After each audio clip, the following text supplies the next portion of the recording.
আমরা আজকে উপদেষ্টা পরিষদের মিটিংয়ে আমাদের গুরুত্বপূর্ণ 3টা সিদ্ধান্ত হয়েছে। আমি এই রিড আউট করবো। এটা রিড আউট করার পরে আপনার সিদ্ধান্তগুলো জানতে পারবেন। আজ শনিবার 20 মে 2000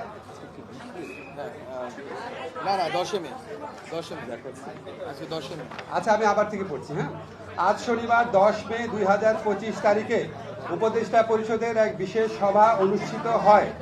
সভায় আন্তর্জাতিক অপরাধ ট্রাইব্যুনাল আইনের সংশোধনী অনুমোদিত হয়েছে। সংশোধনী অনুযায়ী আন্তর্জাতিক অপরাধ ট্রাইব্যুনাল কোনো রাজনৈতিক দল, তার অঙ্গ সংগঠন বা সমর্থক গোষ্ঠীকে শাস্তি দিতে পারবে।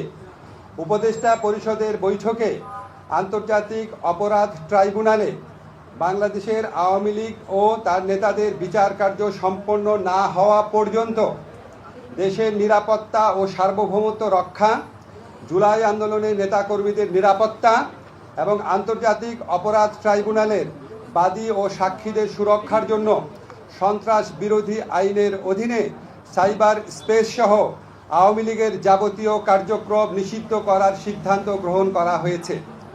এ বিষয়ে প্রয়োজনীয় পরিপত্র পরবর্তী কর্মদিবসে জারি করা হবে।